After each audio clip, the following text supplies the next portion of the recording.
제2차 세계대전이 끝난 후에 강연을 다니던 중 코리텐붐 여사가 수용소에서 자신을 학대하고 고문했던 독일군을 만나게 됩니다. 그는 유대인의 포로들을 온갖 수단을 사용해서 괴롭히고 여성들을 범했습니다.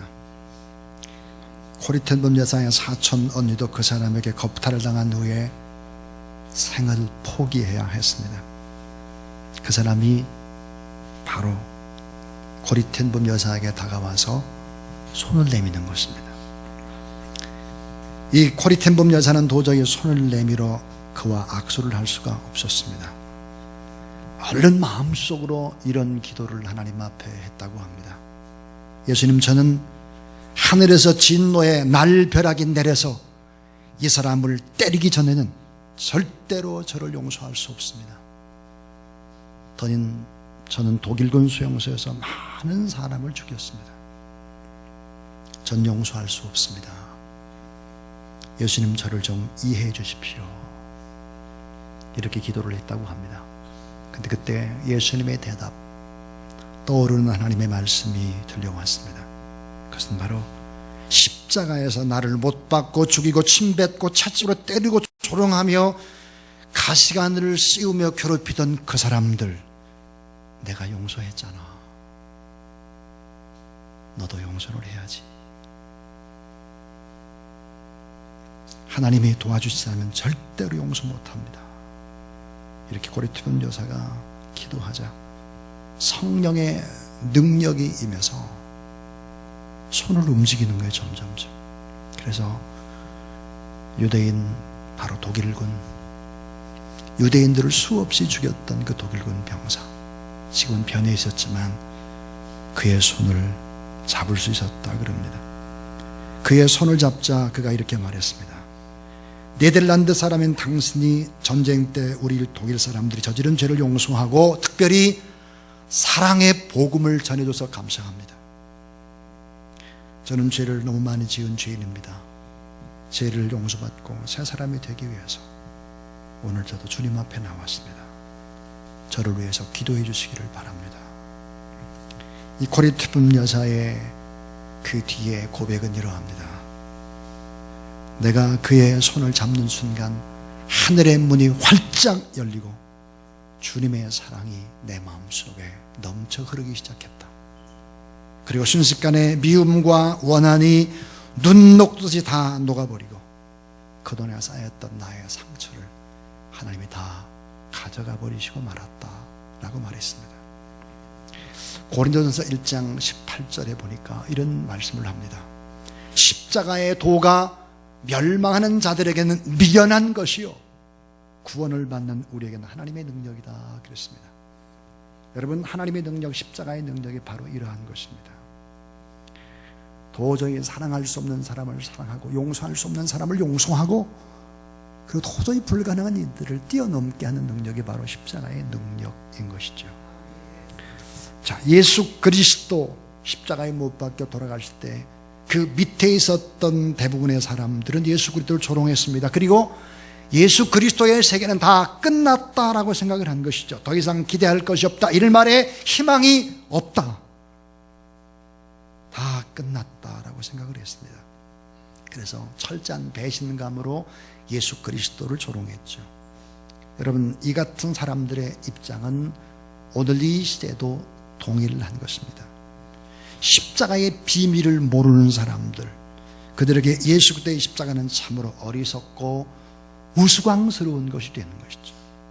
여러분, 왜 그렇게 십자가가 어리석다라고 생각을 할까요? 왜 십자가의 도가 미련한 것들, 멸망하는 것들이라고 생각을 할까요? 오늘 저는 세 가지 이야기를 하나님 앞에 또 여러분께 올려드리려고 합니다. 첫 번째입니다. 따라하자. 십자가는 하나님의 역발상입니다.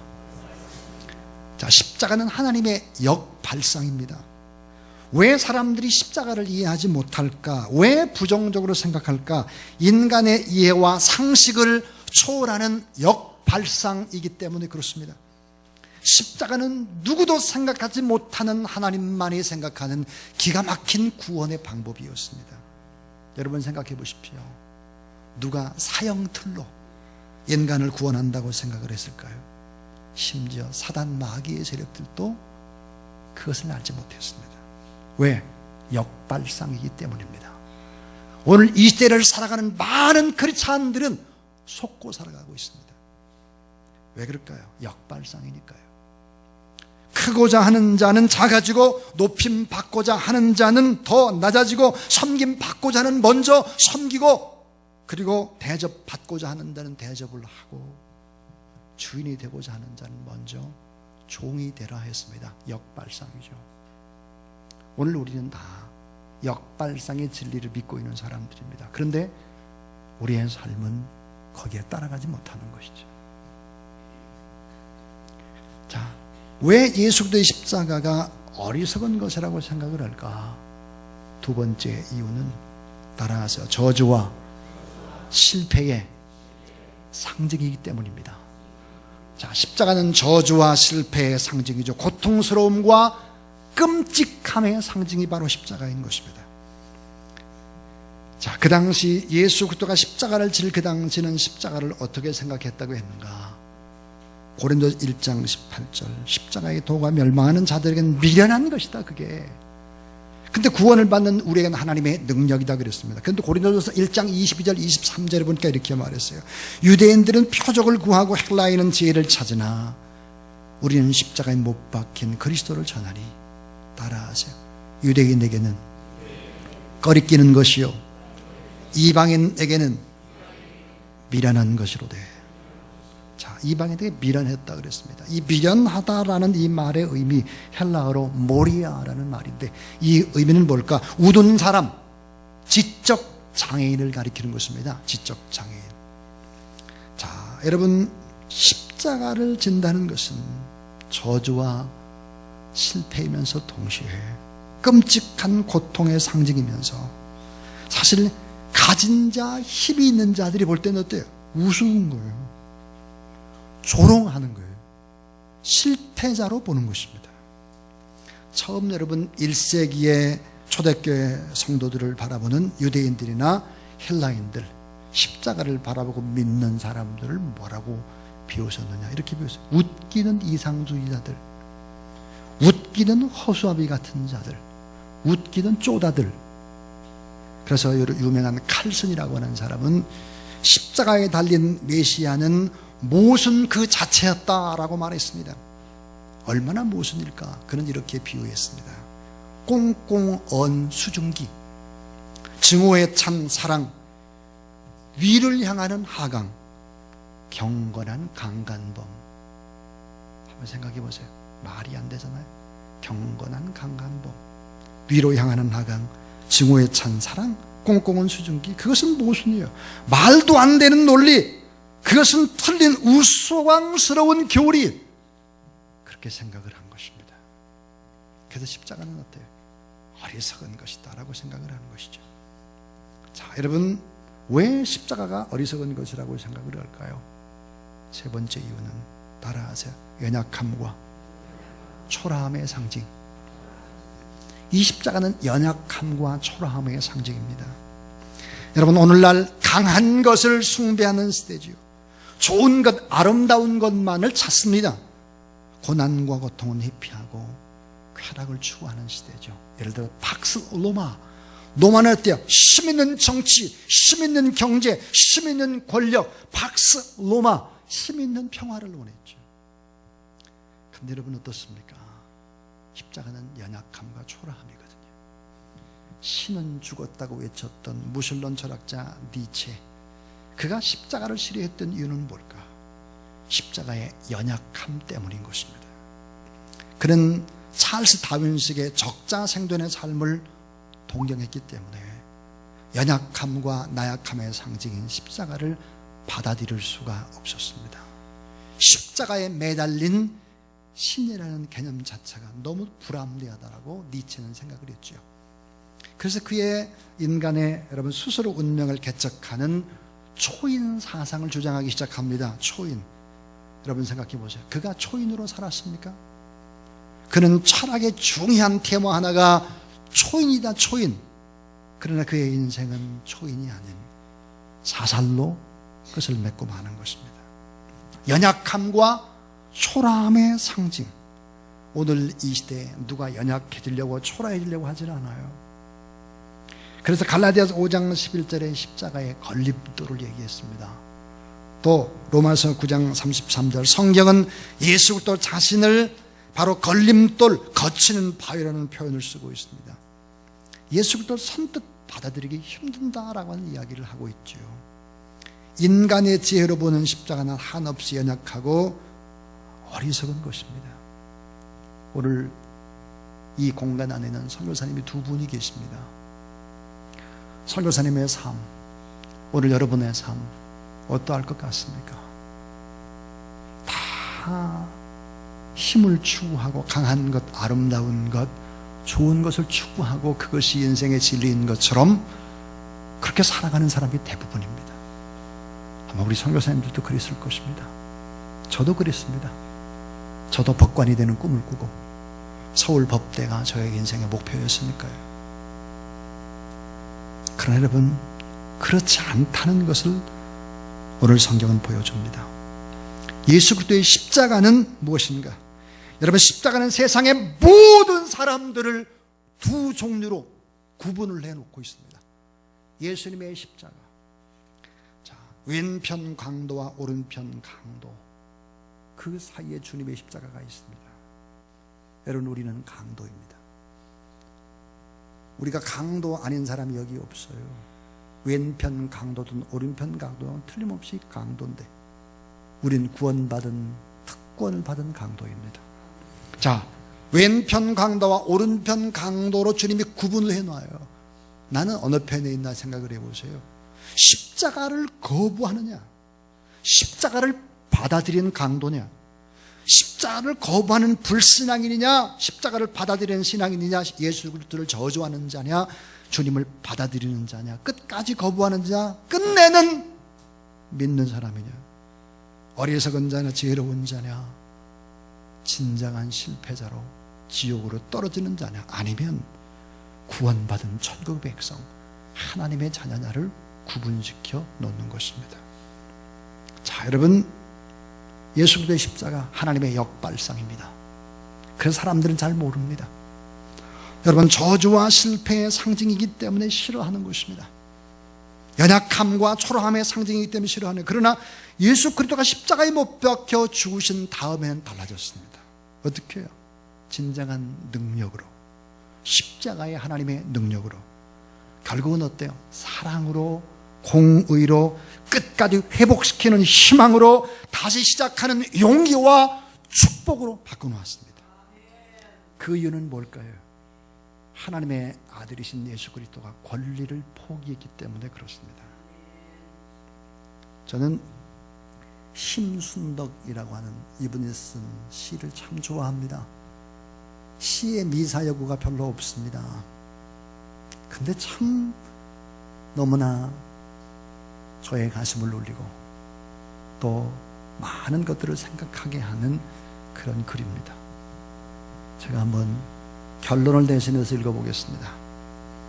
엄마는 그래도 되는 줄 알았습니다 라는 제목입니다. 엄마는 그래도 되는 줄 알았습니다. 하루 종일 밭에서 죽어라 힘들게 일해도 엄마는 그래도 되는 줄 알았습니다. 찬밥 한 덩어리로 대충 부뚜막에서 앉아 점심을 때워도 엄마는 그래도 되는 줄 알았습니다. 한겨울 냇물에 맨손으로 빨래 방망이질을 해도 엄마는 그래도 되는 줄 알았습니다. 발꿈치가 다 해져 이불이 소리를 내도 엄마는 그래도 되는 줄 알았습니다. 손톱이 깎을 수조차 없이 달고 문드러져도 엄마는 그래도 되는 줄 알았습니다. 아버지 화내고 자식들이 속을 다 썩혀도 전혀 끄떡없는 엄마는 그래도 되는 줄 알았습니다. 외할머니 보고 싶다, 외할머니 보고 싶다. 그것이 그냥 넋두리인 줄만 알았습니다. 한밤중 자다 깨어 방구석에서 소리 없이 숨죽여 울던 엄마를 본 후론 엄마는 그러면 안 되는 것이었습니다. 사랑하는 여러분, 엄마가 권리를 포기한 것이죠. 의무만을 생각했습니다. 그리고 사랑을 했죠. 그리고 섬겼습니다. 그래서 오늘 우리가 변화되었죠. 마찬가지입니다. 예수의 십자가, 그 아름다운 사랑, 권리만을 생각하지 않고 의무만을 생각했던 주님의 놀라운 희생과 사랑이 결국은 변화와 승리를 가져다 준 것입니다. 하나님의 아들 예수 그리스도 메시아, 그분이 그리스도의 권리를 포기한 것입니다. 만약 권리를 포기하지 않는다고 하면, 의무를 생각하지 않는다고 하면 교회는 또 다른 이익 집단이 되고 말 것입니다.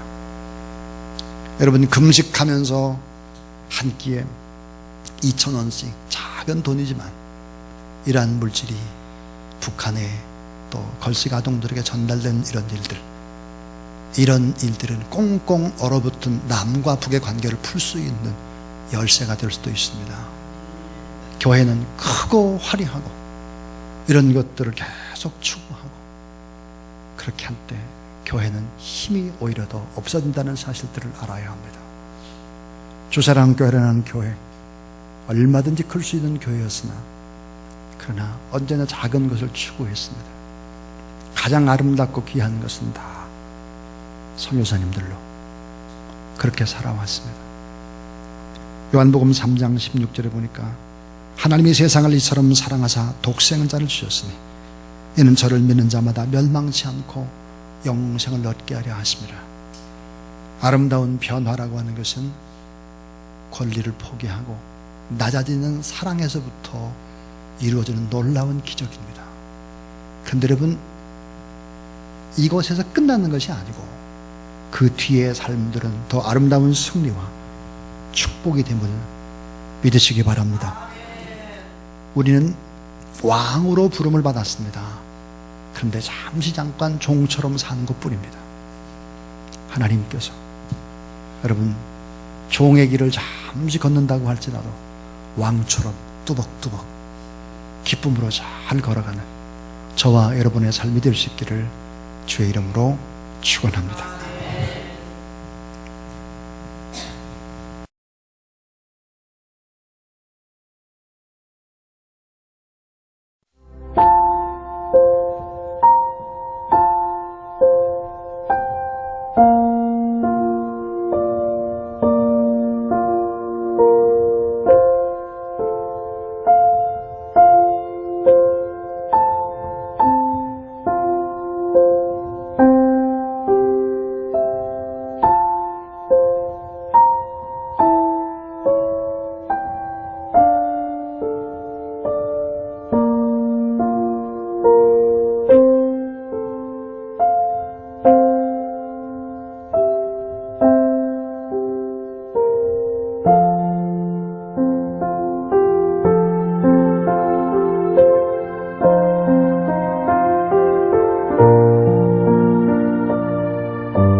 무서웠다니.